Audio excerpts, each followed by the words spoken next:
to the Jamie Dulaney Plant-Based Wellness Podcast. My name is Jamie Dulaney, and I'm your host. I'm a plant-based cardiologist and endurance athlete living in Southwest Florida. And today I have the pleasure of interviewing an endurance athlete himself, Dean Hall. I came across you on Instagram. We were just talking earlier. I love the outdoors. I try to get my members to get as much sunlight and movement as possible. And I would assume that's kind of how you came up on my feed. But you have a unique story. You were diagnosed with two kinds of cancer, CLL and lymphoma, and decided to pursue your own form of treatment, as you describe very well in your book called The Wild Cure, which is an excellent read. And we'll put a list to the show notes. But you went from being, doctors saying maybe get your affairs in order to I'm going to do this my way. Yeah, exactly. I mean, not as much my way. I just wanted to make sure I advocated for myself because I'd had so many clients I'd watched go through the cancer recovery process. And even if it was absolutely declared as positive, a positive remission, they were left with lifelong results like neuropathy and hardening of the arteries and brain fog and all those things I didn't want to have to live with if I didn't want to, if I didn't absolutely have to. And so that's why I made some of the decisions I did. And, let's just dive right into it. Sure. You had done some swimming in the past and were an athlete. So it wasn't like you were a couch potato and got off and decided I'm going to do this big undertaking. You're right. But you decided that you were going to do this long distance swim, and the river is help me, Willamette? Willamette. Willamette. You can remember it in two ways. Either Willamette, I swam it, or it's Willamette, damn it. Okay. I'm sure you said both ways, right? Oh, yeah, many times. So it's ended up being about 187 miles swim. And again, we're going to back up to around 2014 when you decided to get back in the water. So tell me, everybody assumes looking at you, you look like the picture of health, you look like an athlete. And, the first thing people always start to say is, well, it's easy for you. You were an athlete, But if you read your book, you weren't in athletic shape back then. And getting in, let's talk about that comeback, getting in that water. How bad was it? Right. It was the actual swim of the river was, exhausting. You being an athlete and having done Ironmans, you know that the Ironman distance is 3.3 miles, and that's considered a marathon. And I was averaging 10 to 12 miles a day for 22 days. Taking Sundays off, mostly because quietly, I'm such a perfectionist, maybe not so quietly, but quietly, my aim was to do something no one in the history of the world has accomplished without being perfect. And so I figured if I took every Sunday off, it would remind myself that I could accomplish a world record without having to be perfect. And that's one of the things I want your listeners to remember. Even recovery of cancer or health or the fitness regimen, getting your body in shape, doesn't have to, the body does not require perfection. As a matter of fact, if you try to be perfect, you're probably going to be on that roller coaster. But yeah, getting into the actual river was pretty glorious. I started a year before when I got this idea because I was dying of the cancers. I'm 6'1", and right now I'm down to about 10 or 11% body fat, which is pretty good for an old guy. But I weighed 215. And at that time, I weighed 152 pounds. Wow. So I was skeletal. And I'd helped many people come back to life as a therapist using Viktor Frankl's Man's Search for Meaning. And he found in Auschwitz, of all places, that the more passionate the prisoners were about a purpose, the greater chance they had of overcoming. And it didn't matter how strong they were physically or even emotionally. The resilience came from being tied to a passionate purpose. Well, I was dying in August of 2013, and I just a couple years before lost my wife 15 days before our 30th anniversary to brain cancer. My daughter was now 21, and I didn't want her to become a 21-year-old orphan. And so I thought, man, I've got to do whatever I can to come back to life. And I really, at that point, I was still grieving so heavily, having highly disordered sleeping. I was having 3 to 5 nightmares about her death and what happened afterwards. That I just wasn't sleeping. And so I knew I had to do something. I knew I had to find a passionate purpose. And for weeks, I just couldn't decipher what that would be. And then I ran into a journal that I was forced to keep when I was in sixth grade as a crazy 11-year-old. And I tell everyone I was raised by wolves because I grew up here in Oregon. And in the 60s and 70s, my parents, both of them, my mom and my dad, were mountaineers. And in the 60s, women weren't supposed to do that kind of thing. But my mom, this stubborn, cute little Swede, she mixed it up with the guys, man. She was up there. And, if you talk to any of us in the family, we'll tell you quietly she's way stronger than the rest of us. So I'd grown up watching these people stay in shape. They were the only parents I knew that had two things that all of my friends' parents didn't have. They were crazy about each other. They were very deeply in love and like. And parents in the 60s, that just sadly wasn't the case. And then secondly, we were the only family I knew that had a home gym. We had the old cast iron weights in the basement, and mom and dad would go down and mom would actually lift because, you got to get up those mountains. And so I had this deep history of outdoor activity and being fit. And I didn't know I kind of knew, but experientially, my parents modeled such this great example of daily fitness. And so I just thought that's what you did. And so I always did that and played a lot of soccer. That's what took me to college. And then once that was over, I didn't know what to do. So I went into running. But then very quickly I found triathlons and did those for about 10 years. And that's where my swimming really came into play.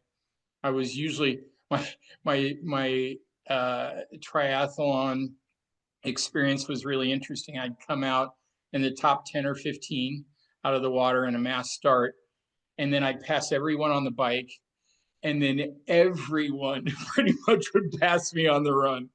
I could just never podium because the fastest I could go was about 5:30s, 5:45s at my fastest, but most of the time right around 6 to 6:15 splits on the mile, and so everybody, it seemed like, would pass me. And but it was fun.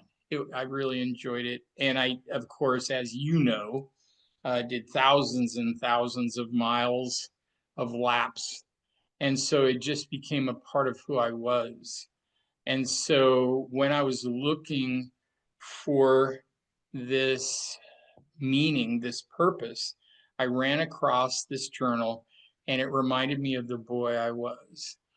I wrote in it, when I get old, I gotta, GOTTA, climb Mount Everest, swim the English Channel.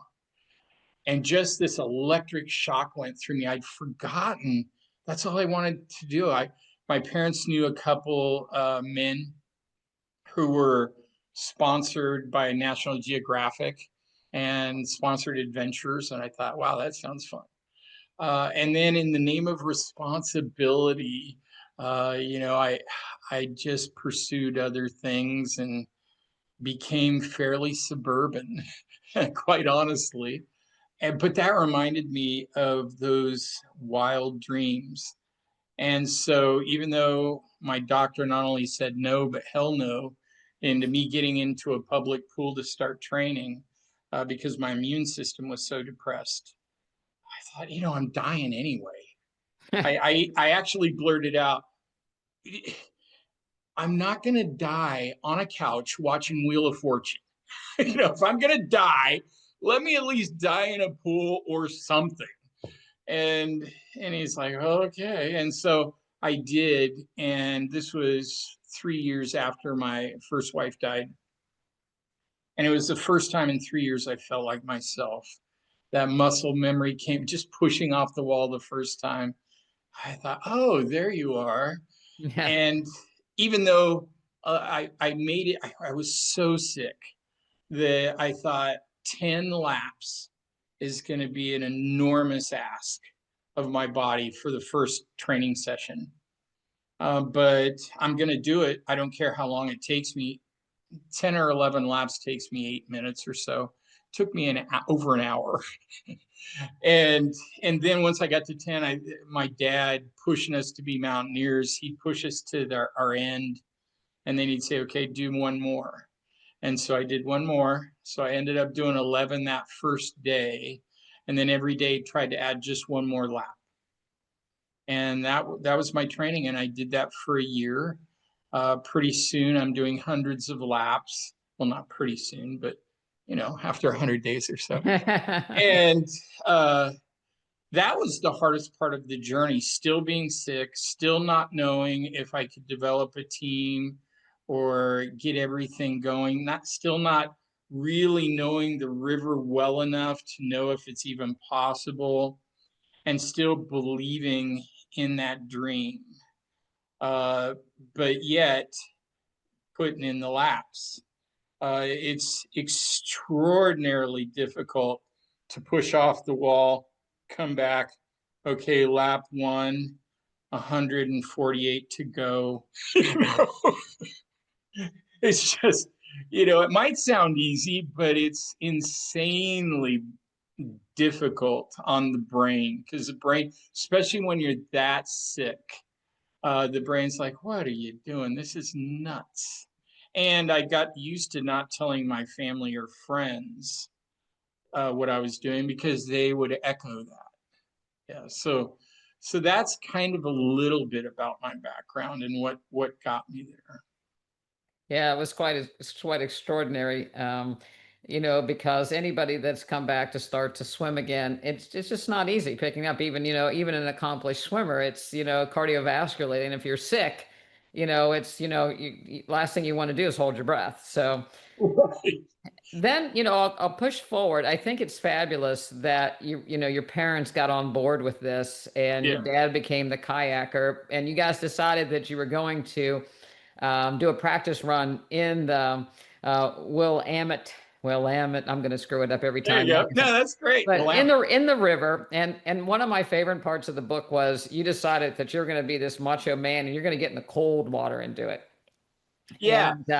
And I one of the things that I hate most about swimming is the cold water part. And I've done a little bit of cold stuff, but Yeah. I live in Florida for a reason. I grew up in West Virginia, Oh, and we did used to you? wear a lot of clothes when we went out, and I snowmobiled and I skied. But this part about immersion with little clothes on into cold water, it's like, But you decided to jump in the Oregon, waters, and I don't know what time of year it was, but It was early April. yeah. So there's just no way in the world that the temperature was what 40s, 50s in the water or something like that. It It was. was 39, because the Willamette's largely a snowmelt river. Oh, And so, in April, the snow's starting to melt. So it was extraordinarily cold. and that was, a surprise to you that it was going to be hard to swim 8 miles in freezing waters, and do that on a daily basis for 22 days. And your dad came up with the brilliant idea. What about a wetsuit? Well, the reason I was avoiding that is, according to the Outdoor Swimming Society, who's headquartered, or was at that time, I don't know if they still are. I've fallen out of love with them. Uh, if you wear a wetsuit or anything neoprene, they consider it an invalid swim. They won't count it as a world record. and I wanted this to go in the record books. But then, you know, hypothermic aspiration, and for your listeners, if they don't know what that is, it's when you get so cold that involuntarily your lungs and all of your core squeezes all of the air out of your lungs involuntarily. Um, and it literally feels like you're throwing up air, and you can't get anything back in, and you're freezing at the same time. I've never panicked. That's as close as panic as I've ever gotten in the water.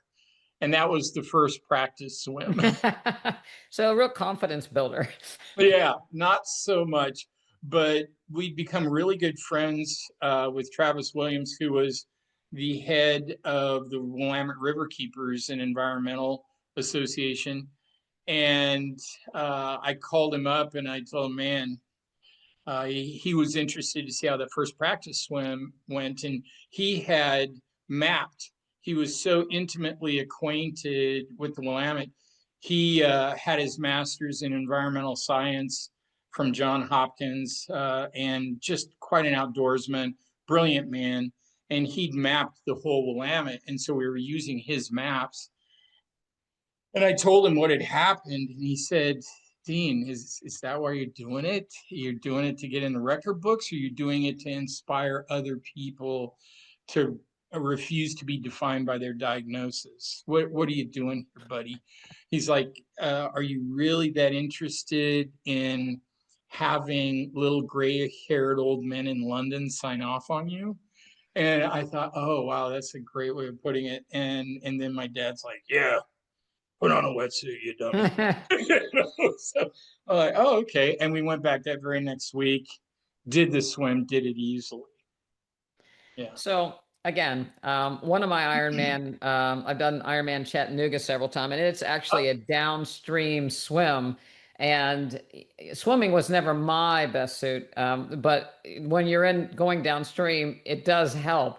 But Yeah. you just didn't do a downstream swim. You did a downstream swim through rocks, rapids, things floating. One of the parts of the book, your dad, again, 82 during the time, He was 79. 79, talking about the rapid sweeping him around, and he had never been in a kayak. So, I mean, it's now you're trying to stay alive. Your dad's trying to stay alive. Your mom's watching from the sideline, hoping both of you stay alive.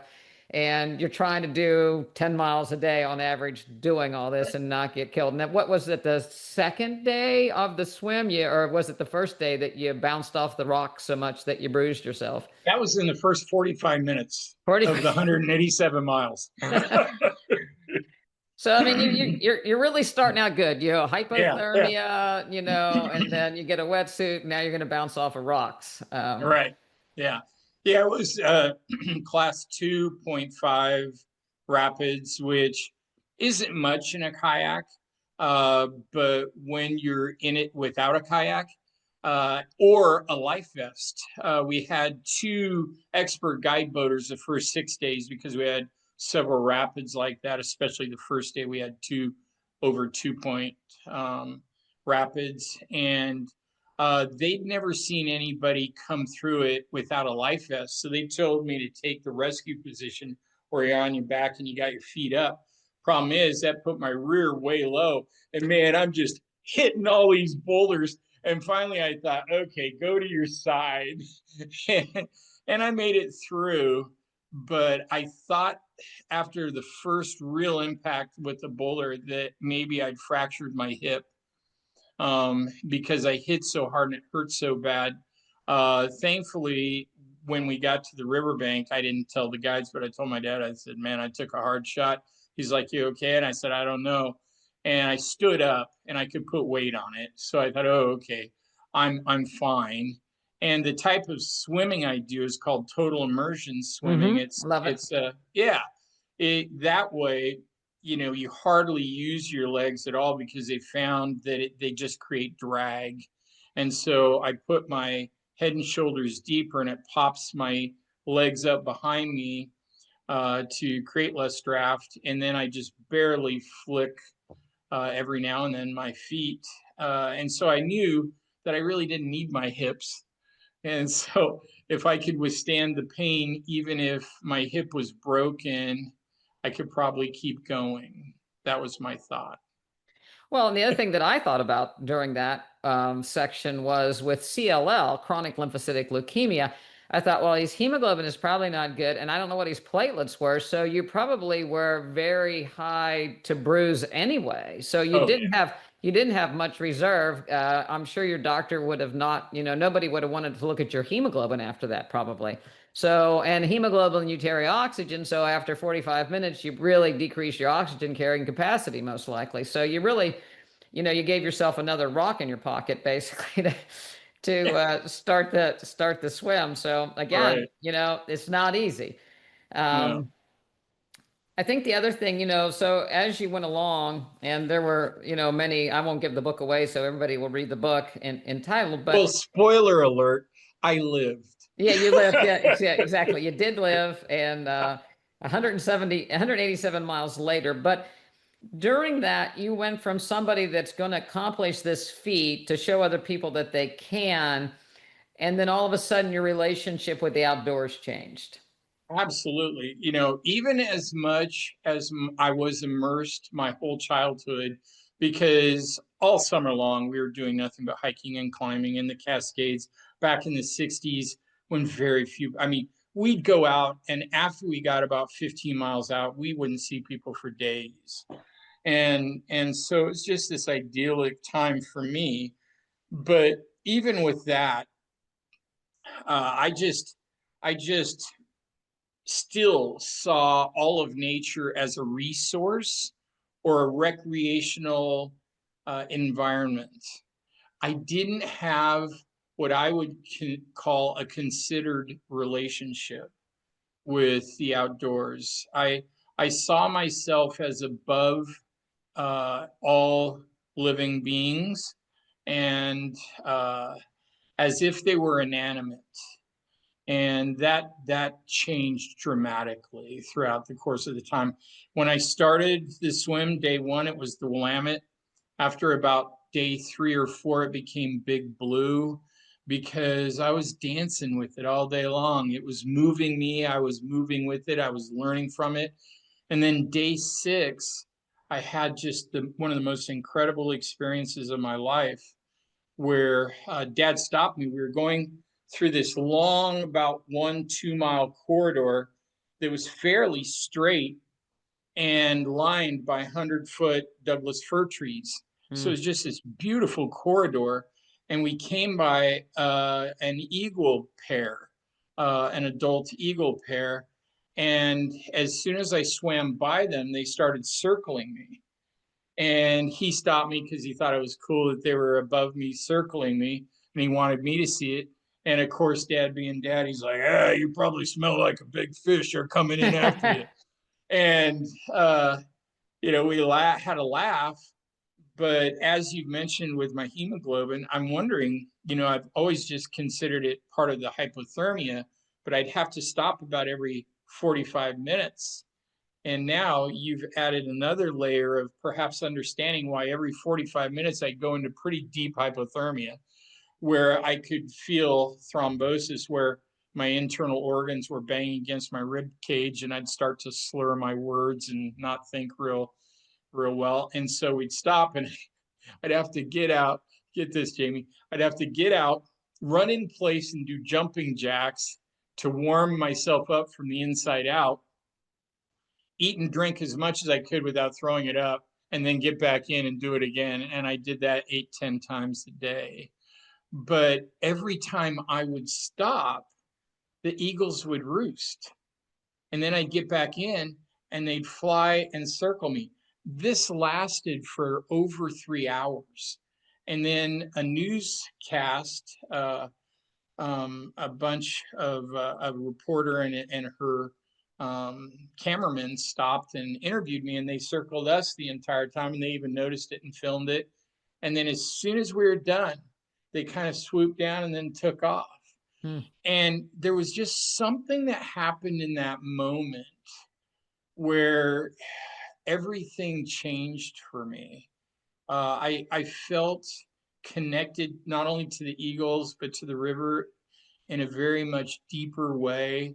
I knew that my insight had been fairly and will continue to be very limited as to all the beautiful things that are happening in our universe. And as hippy dippy and crazy as it sounds to a clinical therapist, I started hearing the river talk to me, and it continued for the rest of the time. Mm. Yeah, it is amazing. So you kept going for, what did we say, 22 days, Right. and finally you made it. But the end, you come out on the Colombian River, so you come out into this main channel. So here you Right. are, you're swimming, and you get your 78-year-old dad in the kayak, and then I think there's another person in the kayak watch. You had a plan on getting into the main channel, but it's not like, we're talking big boat ships here, right? At this Yeah, point, barges. barges. So yeah, and Yeah, so barges huge barges. they tend to run over people. So your exit strategy. We had a great strategy, but as you know, one of my favorite quotes is by Yvon Kennard, the big wall climber who started Patagonia Sportswear. He Mhm. said, "It's not an adventure till something goes wrong." So we had quite an adventure. But yeah, the plan was we had two yachts, 50 footers. One was going to take the rest of my family and some of the supporters to watch this last day. One was going to pick me up. And so we got all the way out into the main channel, and there was a large light tower there with a hawk that I didn't know, a hawk up there screaming at me and swooping me. I didn't see it, but Dad's like, watch out. Uh, and The reason we went out that far, about a half mile into the Columbia, is Dad was sure if we didn't go all the way out there and have it documented, somebody'd say, "Oh, you didn't go the whole way." So we did, but the last 10 days, it became a media frenzy. It made the AP. It was on national news, and local news was all over it. There was one news channel that was tracking me 24 hours and letting everybody know where I was. And so it became quite a thing, and it really accomplished what I had hoped. And that was inspiring many cancer patients. It was one of the sweetest times I've ever had in my life, because we'd report when we were going to take off, where we were going to launch from, and where we were going to swim to, and people would show up, and this comforted me. They didn't want me to talk, because I don't, believe it or not, even though I'm talking a lot about myself right now, that's not my style. I don't want to be I don't need to be some kind of hero or anything, but they would come and they'd want me to hug them, and they'd tell me their story. Mm, And so for me, it was tailor made for me, because mhm. all I had to do was listen and care. But this last day, we were supposed to go way out into the channel. And the reason I tell you about the media frenzy is boats would come by and they'd honk at us and wave and call our names, and we'd wave, and it was just sweet. Well, we're sitting waiting for the yacht to pick us up, but they'd gotten their anchor stuck and they couldn't move. We didn't know that. And so the other one came and they were thinking about picking us up. Well, this barge was coming from Portland and out into the channel, and it was going to turn our direction. Well, unbeknownst to us, he kept honking and we're waving. He's honking, and I didn't know it, but it takes a quarter to half a mile for a fully loaded barge to turn. So if we hadn't been able to get out of the way, we'd have been toast. And what makes it even more ironic is uh, this barge lines had just purchased from another barge line, and the barge line they'd purchased, the name started with the C, and so there was this huge 40-foot iron thing that sat above the cab on the barge this huge iron 40-foot round shape. And the current barge line found that it cost too much to take those out. So they painted over the seat with a big smiley face. and, and later I thought, wouldn't it have been ironic if I'd have been killed by a barge with a big smiley face? Yeah. But anyway, we're sitting there, and the guy in the yacht couldn't get to us because it was, by then the barge wasn't that far away from us. And he got on his intercom and he just said, "Swim, dude, swim." They're not saying hi. They're telling you to get out of their way. And Dad is my safety boater. He panicked, turned around, and just took off. And so I did the same. And luckily, the adrenaline, it wasn't that close. I was actually probably about 30, 40 yards away. But there was a film crew on the beach filming this thing. And it looks like the barge just barely missed me. So yeah, it started with a big bang and almost ended with one. Ended with a big bang. Yeah. Fabulous. Well, congratulations. Thank you. So you get out of the water, and your doctor was kind of following along. At one point, Right. he made you take a day, and because you were just, your body fat was dwindling, not like you had much to He start thought with. it was probably less than 3%. Yeah, so you have this new diet plan that I haven't seen out on in line anymore, as far as, swim 10 miles a day and you can lose weight. Yeah. Despite what you eat, and if Right. anybody that's done a swim workout, I think I'm the most ravenous after a swim workout of any endurance type of event. I used to Right. swim before work, training for Ironman, and I would just be starving all morning. I can run in the morning and be fine till noon, but I could not. It was 3 breakfasts after. So you had to be, you're burning tremendous amount of calories. You lost weight, your doctor, but you get out and you go to the doctor for follow-up, and lo and behold, your chronic lymphocytic leukemia numbers normalized.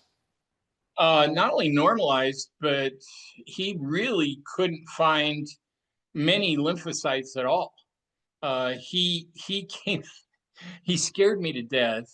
He came. He took forever because he was checking and double checking. His name was. Went down to University of California, San Diego, to the CLL center there, and he was considered the world's #3 researcher at the time. His name was Dr. Juanerio Castro. Just a brilliant, wonderful man, very caring.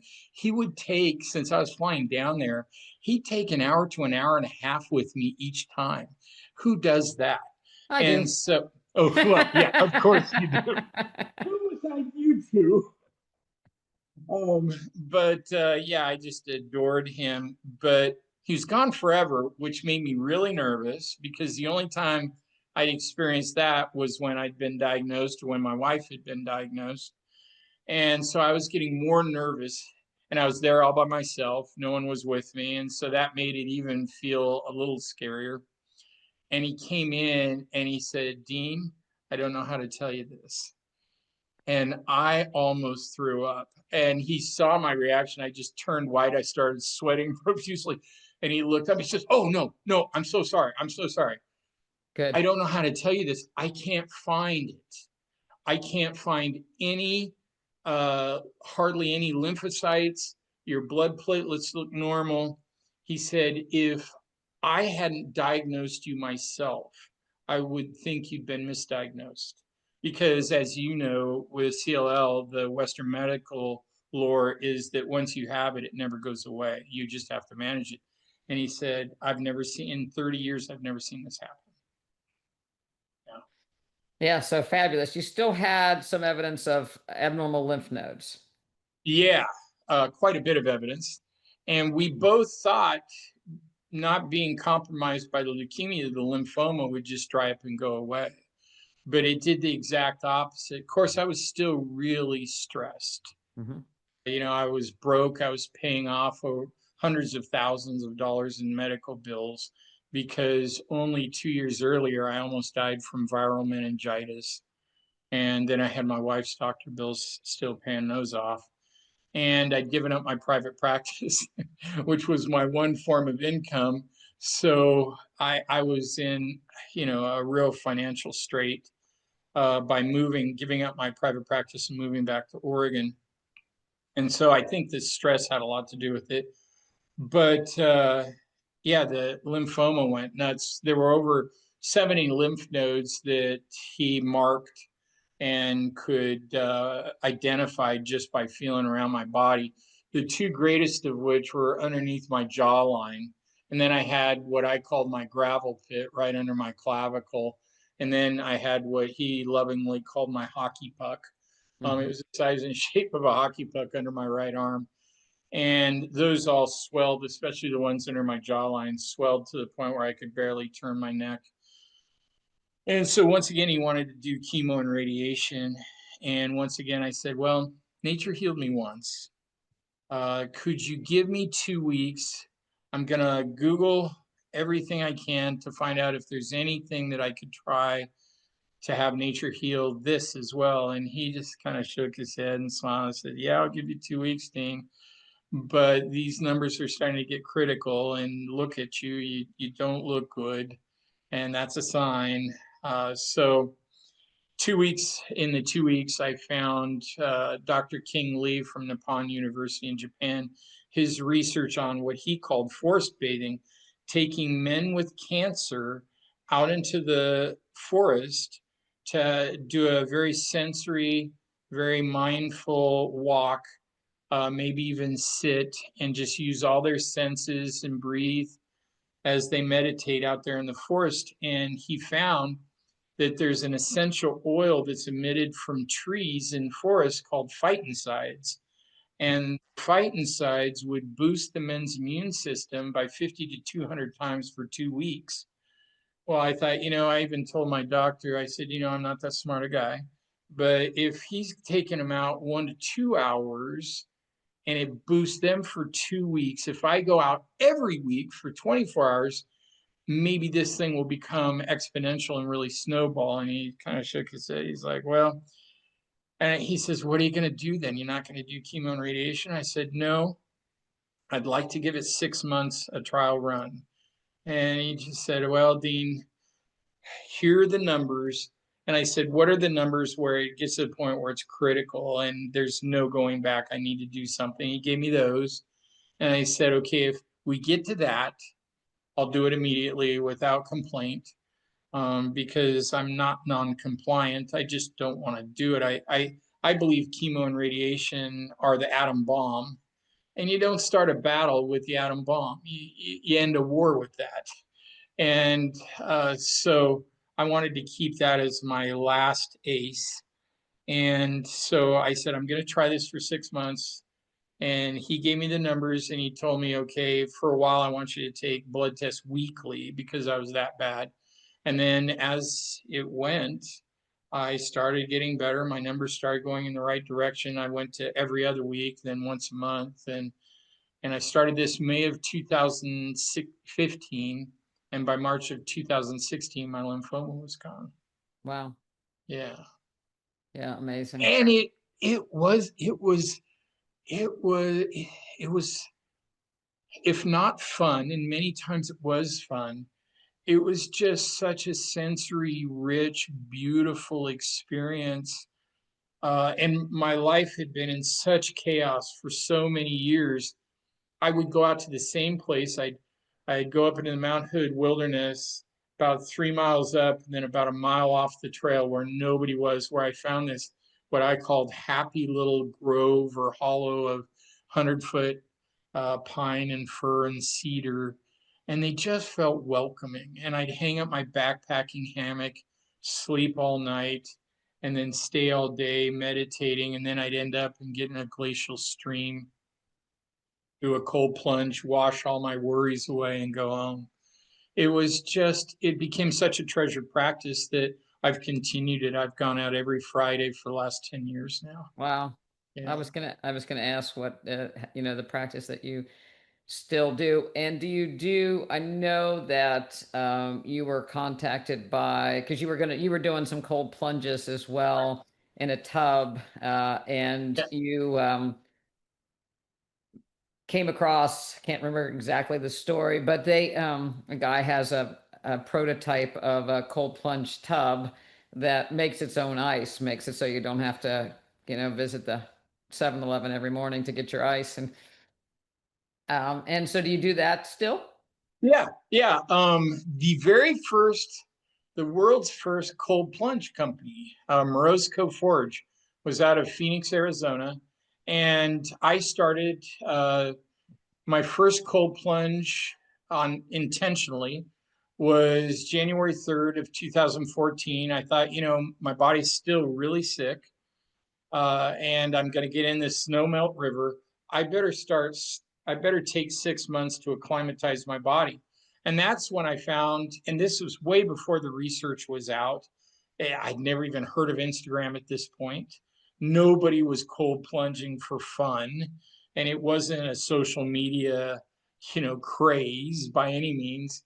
But I got in, and I every day for the last 3.5 years before, I carried what I called my 5,000 pounds on my chest. This just torment of grief and loss and loneliness. And I got in this cold water just in my bathtub at home, January 3rd, and only stayed for 2 minutes because that's what I decided I needed to do for the first time. And it wasn't easy, but it wasn't that hard. And I got out and I noticed something was different. And I even looked down at my chest and I thought, oh, that 5,000 pounds is gone. And I didn't know that you get massive boosts of serotonin, dopamine, oxytocin, norepinephrine, all those feel good chemicals and flooding in your brain. And so it was so nice to know, not that I wanted to avoid my grief, but man, if I just couldn't get any room from it, all I had to do is get my big old hairy body into a tub and I'd be fine for an hour or two. I'd get a little bit of respite anytime I needed. It was just a neurological knee jerk reaction. And so I've continued that. Yeah. And in 2018, I got on Instagram because I had just a year earlier finished. I went over to Ireland and swam their longest river, became the first person to swim the entire length of the River Shannon to raise money for their Childhood Cancer Foundation of Ireland, and had such a wonderful time, especially with the Irish. They made me look quiet and they made me look fairly domestic because they're so wild and crazy and such talkers. And I just adored them. But so I had been encouraged by people to start trying to develop a social media presence. Ran across their company that had just started. And I was spending $70, $80 going to 7-Eleven, grabbing bags of ice home every day, and was looking for a better plan. And so I saw them, and on a lark, I thought, there's no way they're going to respond to me, but why not try? Hey, I could be your poster boy. Here's why. And they took it seriously, and we became good friends. We really hit it off and have had a great working relationship since. And so they at that time, they're located in Phoenix, Arizona. They'd never done anything outside of Arizona. And so they said, hey, Dean, we'll send you one of our cold water immersion tanks if you give us feedback on how the process went and kind of beta test this thing. And so they did. And it's just been a great relationship ever since. And so I get in, it's the first thing I do every morning. For years, I kept it at 41 degrees, stand 3 to 5 minutes, and now it's at 36 to 38 degrees. Whoa. Yeah, it's that, and it doesn't get easier. Every morning, my brain screams, "Don't get in. You Don't don't do have to it. do Don't do it. this." Yeah, but it's been this wonderful, slow resilience training where you just learn to turn the screams down and you get in, and you're so glad you did. Within 2 minutes, I have what I call the whoosh, where all of a sudden I can just feel my brain flood, everything relaxes. I'm not cold anymore. I swear, even my vision gets clearer and my brain gets clear and I start the day really happy. Yeah. Nice. Sounds great. I can, my pool in Florida is probably, I think it's in the 60s right now, and I can imagine, but it's still, I think I'd have to have the dog push me in, Yeah. Well, follow research. Oh, I Uh, know. There's lots of it's resetting mitochondria, decreasing inflammation. I mean, there is some really good aspects about it. So no, it's not just a torture device. No, it right. definitely has merit. Yeah, but the Yeah. research shows it only has to be cold enough to make you gasp. So you don't have to get it, you don't have to have big chunks of ice floating around. It can be, my dad does it. Mm. He's now in his 90s and he does, his mean temperature is like 58, 59. And that's cold to him. Yeah. Yeah. And so then he stays in a little longer. He stays in about 10 or 15 minutes, but it really helps his pain. Hmm. Very good. I mean, I think that you're a huge echo to everything. It's funny. I sit here and listen to you, and I'm trying to get people like because there's also benefit of the sun. Getting out. So part of the Oh, forest, yeah. but the sun itself, and the photons from the sun and how it interacts, and to get some of my members to sit out in the sun for 10 minutes when the sun's coming up in the morning, it's a big deal. So maybe I'll just say, well, let's say if you just get out in the sun, you don't have to get in the ice bath, and maybe There that'll you be a way go. to Yeah, or you can do both, but you can try the sun first, and maybe that'll be a good compromise. sure. But I think there definitely is something to it. Like I said, I progressed from marathons to Ironman to we started this ultra and kind of backed into Wow. it just on a whim. Let's try this thing. But my favorite place on earth, or one of my favorite places on earth, Leadville, Colorado. Oh, You go you do up, the Leadville 100? I did 25 miles before I timed out. So I've done, so I didn't make it this time. Probably going to try to go back. But you go up. There's one of the climbs is called Hope Pass. I don't know if you're familiar I'm with it. very, yeah, I And almost moved to Eagle, ah, Colorado, which is very close to Leadville. And I've done a lot of hiking in that area and was hoping to do the Leadville 100 in 89 or 90 uh-huh. way back with my dad, but we never did. Well, But yeah, I love we'll that keep you one. in mind for being a crew. Oh, I'd love And that. but when you come up and when you crest the tree line going up Hope Pass, and you come into this open field and it's just green and there are purple and yellow wildflowers, and you look up and you see the rocks and you see the snow on top of the rocks, well, the first time I did it, I said, if I die right here right now, I know I'm in heaven, Yeah, because it's just so breathtaking. And that's where trail running, it's just different. I mean, I run on the roads to train most of the days, but when we get into the woods, there's just something freeing about it. Brings you back to your youth, brings you back, just again being one with nature and hearing things. sure. And I talk to people about getting out in the morning. I love to be out in the morning when the sun's coming up. I know right when it's getting light enough that the birds start to chirp. I mean, Mm, and it's amazing the rhythms of life that we miss by being inside. um, absolutely.